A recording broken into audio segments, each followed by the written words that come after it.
Hey everyone, welcome to the Right School Matters podcast. My name is Paul Monteperto, and we are super excited to be here. This is actually episode number one. After several months of playing in the sandbox and trying to figure out what a podcast might be and how it could help families and the public, we've decided to go ahead and jump off that cliff and launch into the Right School Matters podcast. So thank you for taking a few minutes to listen or watch.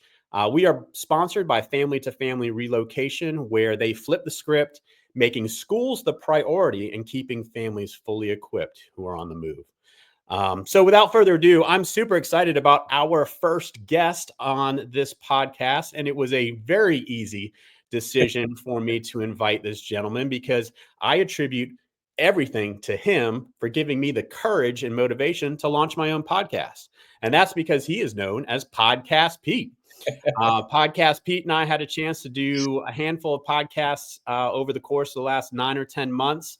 And I've learned a lot from Pete. And I'm just so excited to have him here on the podcast. So, Pete, how are you today? I couldn't be any better. And I feel honored to be on your first podcast. I knew this day was coming and I wanted it as soon as you could do it because I connected with your message from day one. Flip the script.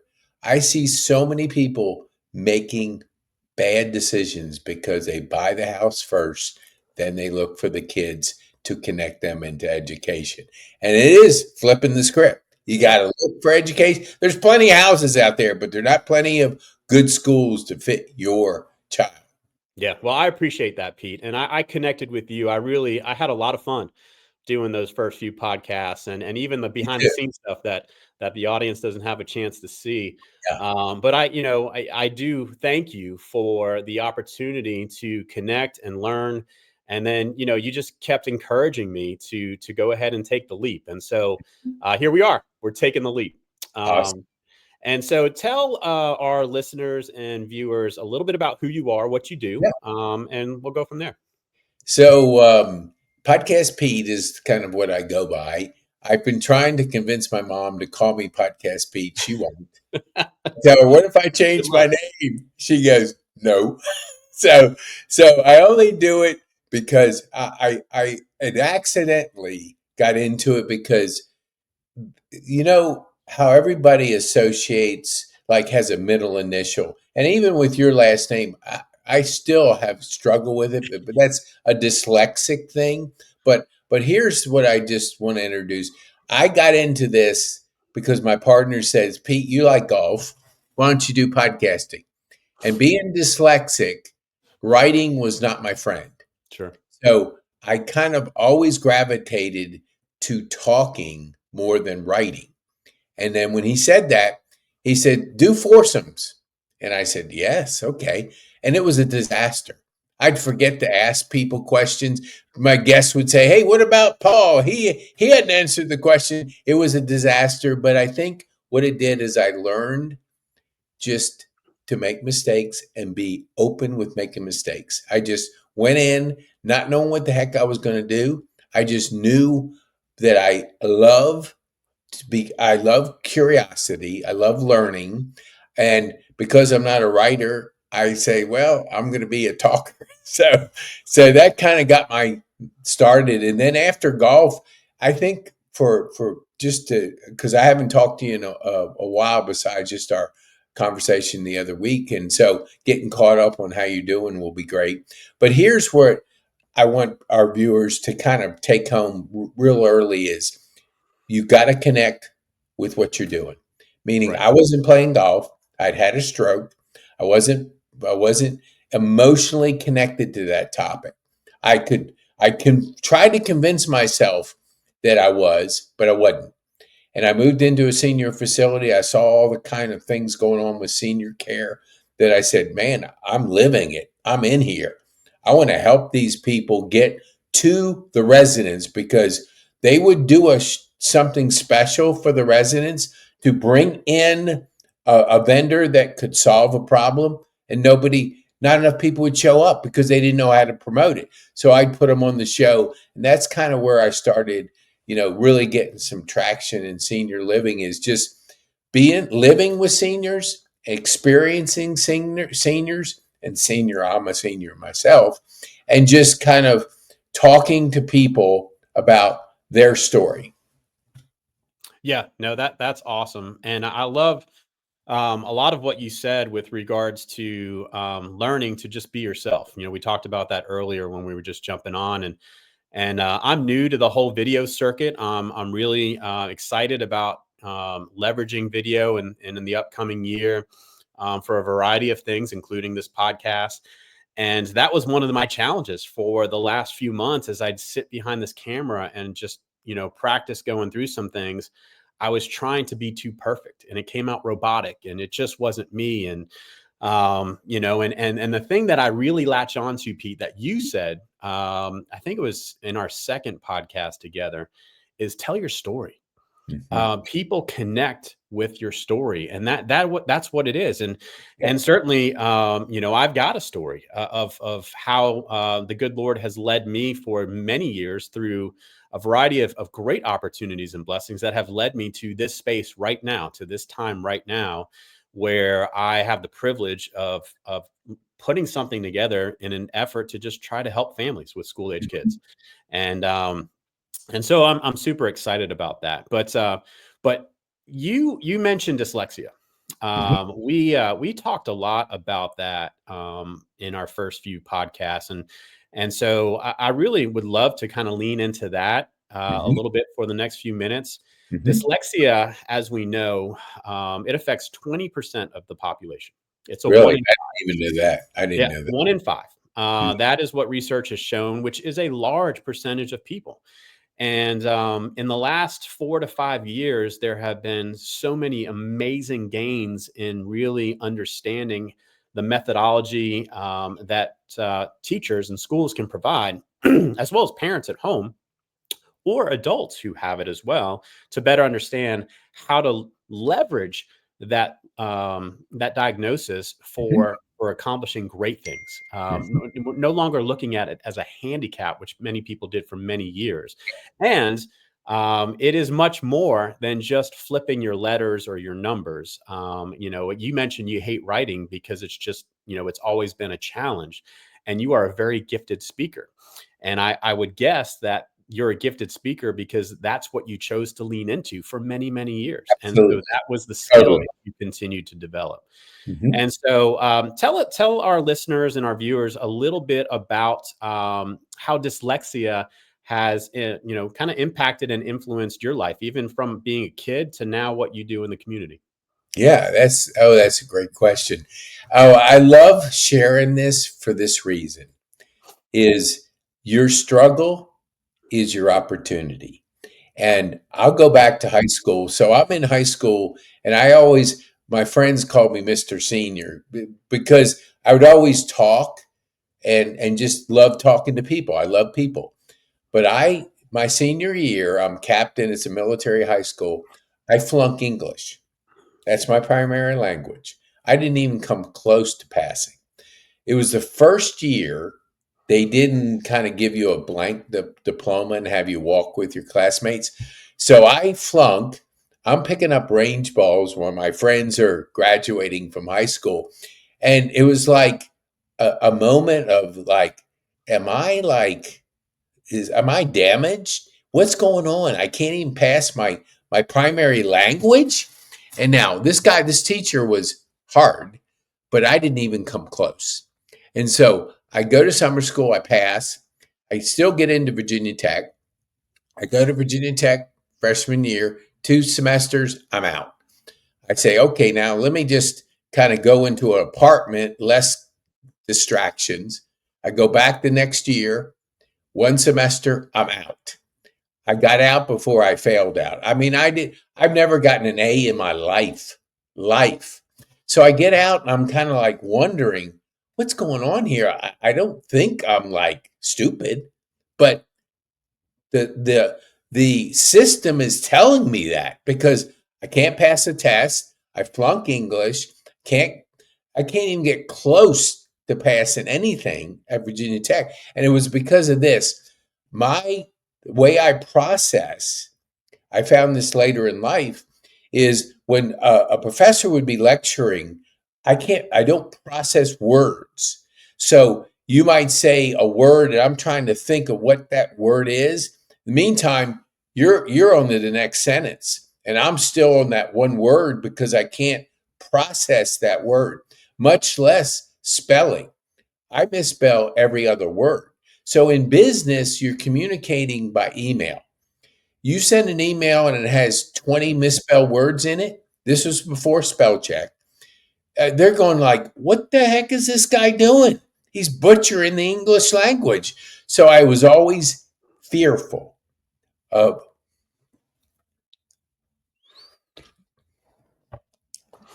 okay, when I hit emotional triggers, it hits hard. Yeah. So you were always fearful of every single communication you would send out because you're sending out a signal of something that you don't want to send it, but business moves fast. So I would always hire people in business to write things for me, to do things, admin and people. So I always kind of tried to go around it, but I built relationships. I talked to people. I would just avoid the written part. And when I got tested right after school and they said, okay, you're ADD and you have dyslexia. I went, I didn't even know how to spell the word. I didn't know what it meant. Now, I eventually got a good idea of what it was, but dyslexia is hidden. It's like you're wearing an Atlanta Braves hat. I know you're a Braves fan. Okay. Yes, sir. Do you wear a D on your forehead that says dyslexic? No. Nobody knows. Right. Nobody knows. So you have a hidden kind of label you put on yourself, the culture puts on yourself, and it constantly reminds you that you can't compete in school. And then you can't compete in business. So it kind of puts you at a crazy mindset. That's why today, unless you ask me about my past, I don't give a rip what anybody says. Right. I don't give a rip about making mistakes. I just do it. I know I'm so used to it, it doesn't bother me one bit. Now, I'll fast forward just for a second because I think it's to put some context to it. I have a stroke 3 years ago. And, that stroke kind of threw out the whole left side. I shouldn't have survived. When you talk about your brain kind of figuring things out, an ADD, a dyslexic brain is just wired differently. Mhm. So, and it's wired it's my superpower now, but not growing Right. up. So Yeah. I had the stroke. And what would be the normal thing to do? Call 911. Okay. What did I do? I didn't call 911. I called family members. They kept hanging up on me. My wife at the time was with her mom. She said, I'll call you later. Too loud. Hangs up. And I knew I was having a stroke.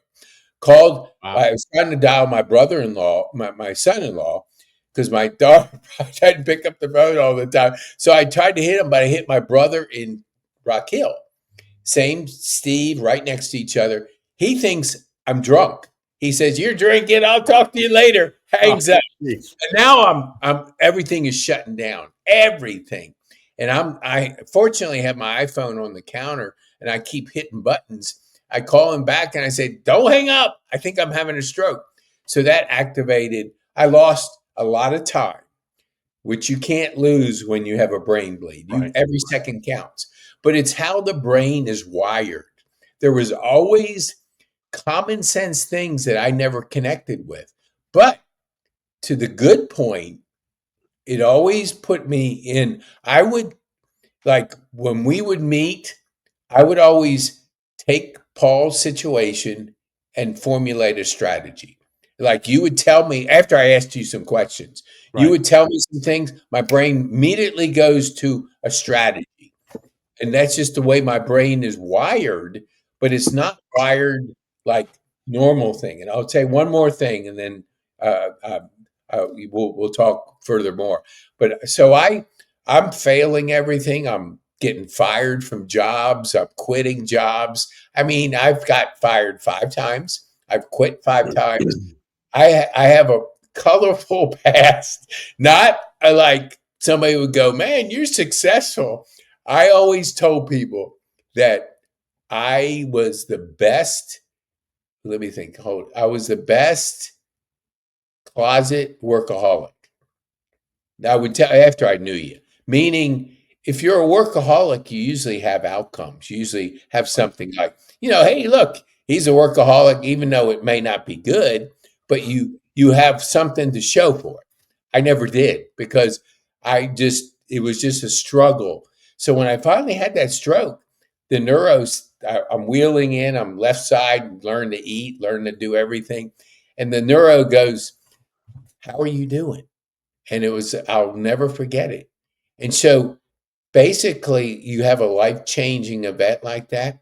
And if you haven't had adversity in your life, it can be very hard to take because you're 64 years old, you love playing golf, all of a sudden you lose your left side. So you're learning all these basic skills, walking, talking, eating, all that. And so she asked me that question and I said, I'm doing phenomenal. And she thought, like, this guy's weird. This guy's lost some marbles. Then she leans into me and she goes, no, really. How are you doing? And I said, no, really. I'm doing phenomenal. Yep. I said, this is why life is perspective. I like, and I'll tell a little political thing here. When we just finished our political president, if you're listening to this and it's another country or whatever, everybody knows what happened. Okay. You had one candidate that wasn't battle tested. You had another. Oh my gosh, was he battle tested? I mean, shooting at him, impeachment. He had everything. Sure. Every gun, literal gun and figurative gun was at this guy. So he was battle tested. I see myself as battle tested in my journey. So I just wake up and I go to town. I work. I have a thing done by 1. So I get everything done by 1:00. And then I just have fun calling people, connecting people, planning. So I'm living the dream, but it wasn't a dream to get here. Sure. And I finally went to, when we were talking about dyslexia. So I was like trying to always figure out solutions, reading books and all that kind of stuff. So the Shanks School, which is down in Buckhead, is known for dyslexia. Right. They had like a grant, and they said like, and I'm at the time probably broke, and it was $100. It was a federal grant, and you could apply. So I said, man, I can afford $100 to find out what's going on. So I apply, and they do their test because I've had a test when I was 20. And so I take this test, and she goes, I've got good news and I got bad news. And I said, okay, lay it on me. She goes, the good news is the bad news is you have dyslexia. You have it, definitely. He says, the good news is when you get in this class, you're going to see dyslexia that's going to bring tears to your eyes because it's adults living in dyslexia, not knowing what to do. And she was absolutely spot on. I mean, people that are I have my challenges, but not all dyslexia is the same. It depends on the kind. So these people are career people not being able to read. So imagine yourself, you're in a career and you can't read an instructional manual. You can't read a sign because it's all jumbled. It doesn't make sense. So there's degrees of it. So I was kind of not relieved, but I was going, man, if I was in that guy's shoes, holy shit, I probably would have been like jumping off a cliff because it is so, I'm trying to think of the word. It's like you've got 10-pound weights on both your ankles and you're trying to run with a guy that's running in a marathon and he's just flying and you just trying to take one step at a time, and you ain't getting anywhere. So when I had the stroke, you could walk, you could look at me, you could walk, you could tell I had a stroke. There wasn't any hiding anything, but you hide dyslexia because you don't know how. I can't meet Paul and go, "Hey, Paul, good to meet you. Oh, I have dyslexia," and you'll Right. go, "Whoa, you're weird," because you just can't. It's just not. Nobody cares. Everybody's Sure. doing their own thing. Yeah. So Yeah. it's Well, let me actually, Pete, I will say there's a lot of people that do care. And I think you're a recipient of that. But you said a lot in those last few minutes, and I want to latch on to a couple of things as we're coming up here, getting close to oh piping shoot. off. First, let me say this: you get an A in my book. You said you never had an A. I give you an A, Pete. Hey, Um, I give let you me an tell A my mom. because Daddy finally got an A. yeah, and it's you're speaking your ability to connect with people. It is definitely top tier, and I've had the opportunity to engage with lots of people over my career, and so that to me is you get an A in that. Second thing I want to say is you referenced in the very beginning when you were talking that you love curiosity and learning. And curiosity and learning, in my experience as being an educator for many years, that is the crux of creating an amazing learning environment for all learners, including children, students who have dyslexia, because they are still curious and want to learn. Yep. And you know the opportunities certainly are far greater than when you were going through school today to what schools and programs are able to offer, just because of what the research has been able to uncover about how to properly teach um, kids with dyslexia. And you referenced the Skank School, which is right here in Atlanta, nationally known for their ability to provide great strategies for kids to come to their school and develop those strategies, overcome the challenges that they've experienced wherever they're coming from, and then set them free back into a school of their choice, to where they leverage those strategies to now be able to run just as quick as that marathon runner next to them Yes. without those 10-pound weights on their ankles. Totally agree. And the last thing I want to mention is, with dyslexia becoming, it's been pushed to the forefront in the last few years. There's an organization called Made for Dyslexia, and I'll include a link to their website in the show notes here. But they have done an astounding job, in my opinion, of really providing information to help people understand that it's not a deficit. It's not you're less than. You mentioned having it as your superpower. Skank School uses that phrase all the time, and it really, when you look at some of the big celebrities and people that we would know, around the world that have come out and shared their stories about their struggle with dyslexia, it just like you catapulted them to their success because of how they better understood how they could learn and what their gifts were, and then lean into their strengths. And so, that is ultimately a very critical point that, in my opinion, parents of children with dyslexia, or just children in school, no matter what their gifts or challenges are, is to recognize, how does my child learn, and then understand the programs that different schools offer to maximize the potential of learning for their kids. And you mentioned in the beginning that there's not a lot of great schools out there. Well, there are. There's a ton. Metro Atlanta area is full of some great schools. Mhm. But the thing that I hope to be able to convey to parents through the opportunity to connect with this podcast is, not all schools are created equal, just as not all kids are created equal. Yep. And so while one school may be wonderful for a certain type of child, it may not have the program for another child. And we have to be careful with the ratings and the reviews and all of that, because it doesn't take the individuality into consideration. But Pete, thank you for sharing your story. Here, one more thing. Yeah, go One more ahead. thing I think it's real important for our viewers to take home. You said, 20%. That's a high percentage. I didn't know that was the number. Correct. So if you have 5 kids, figure that one of your kids is going to be dyslexic. So is that right? Yeah, I think Yes, that's yeah. right. So when I I'm always, like you said, curious. I was in remedial reading. I always challenge in that area. Now I'm a speed reader and I retain at the highest of highest levels. And here's what I do. I do it on audio. I Right. get the written book, and then I take Great AI and resource. say, give me the summary of this book. So I read the AI first. What's the book want to give me? Then I listen to it at 2x speed. Then I read. And I comprehend 1000% more than I ever did in my life. And it's kind of like the blinders are taken off your eyes and you can see the world from a different set of eyes. Right. Right.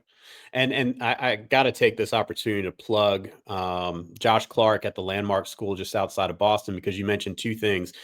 Number one, they're a school for children with dyslexia. And number two, he is leading, in my opinion, the way in how to leverage AI to help provide transformative learning for students with dyslexia. Mhm. I'll also include a link to Josh's website so that people can connect with him and see what he's doing in his journey of really embracing artificial intelligence to support kids with dyslexia. Yeah. But Pete, we got maybe 2 minutes left. Yeah. You are in Kennesaw, Georgia.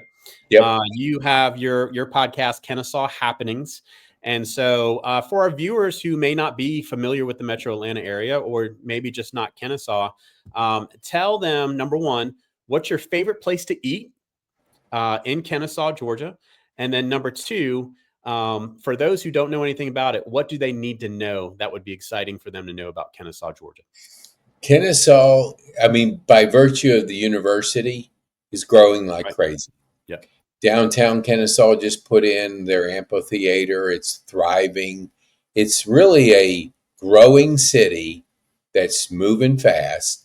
And I'd say my favorite restaurant, I love spicy food, Cuban food, Papi's, which is right at Chastain and Chastain, right in that area. Right. It's a Cuban place. It's great. I love that. They have a number of restaurants around the city. So, Poppies. I haven't been there. I'm definitely going to have to put that gosh, one on it my is. list. I love Cuban food too.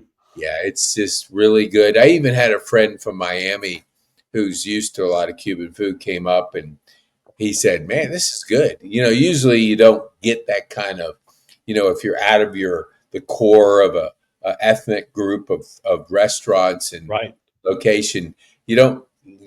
Sometimes you can't replicate it. A lot of times you can. Yeah. So Well, that's getting an endorsement from somebody from Miami on a Cuban restaurant, I would say yeah. that's Oh yeah. That I knew that I was because I know the owners and I have hung out with them, so I knew I was biased for their story, for their just who they are, and so but when you hear somebody else validate it, it's like it's not biased because sure. they have taste buds, and Right. I always take all my friends out of town. That's where I take That's to awesome. to eat. Yeah. Good. I Good. think Kennesaw is just a happening town.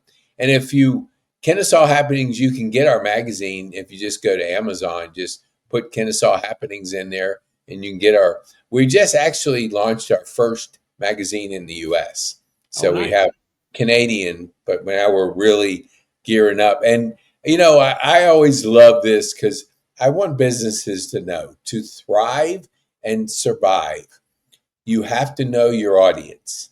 And to Right. know your audience, they have to tell you their situation. Just like you said, all dyslexia is not the same. Right. It's a processing issue, and everybody has to look at their situation. Just like with you with the schools. You can't say, go to a website and go, okay, we'll send Johnny to this school. Because maybe they're good at a website, but they're terrible as administrators. You just Right. don't know. You got to talk to you. They have to, the culture here. The good ones, the okay ones, and the ones you want to say, well, I'd stay away from that one. Oh, yeah. So talk to people. Don't talk to a website. That's Talk right. to people, and you're the expert in that area. So I would tell my viewers, go talk to Paul first. Flip the script. That's right. And do the Well, schools first, then you get your house. That's right. So, No, thank you, Pete. I appreciate that. I really, as an educator for many, many years, believe that that is better suited for families with kids to yeah, look at their move or that relocation that way. But um, so, hey, first episode. Thank you, Pete. I really appreciate you being a part of it. I'm looking man, at the time. You and I, we talk way too much, and went over time. But that is good. No matter what, I think we've got some great stuff for people to connect to. I'm yes, going to include a link to Kennesaw Happenings in our show notes as well. And listen, it's December, and so Christmas is upon us. Merry Christmas to you, and Happy New Year to you and your family. And I same look to forward you to guys. connecting again soon. Sounds good. Thanks, All right. Paul. Appreciate Thanks, you Pete. having me on. All Okay. right. Thank you. And for those of you out there, again, we are the Right School Matters podcast. Excited to be here, sponsored by Family to Family Relocation, where we flip the script, making schools the priority so we can keep families fully equipped. All right. Thank you all. Have a wonderful day.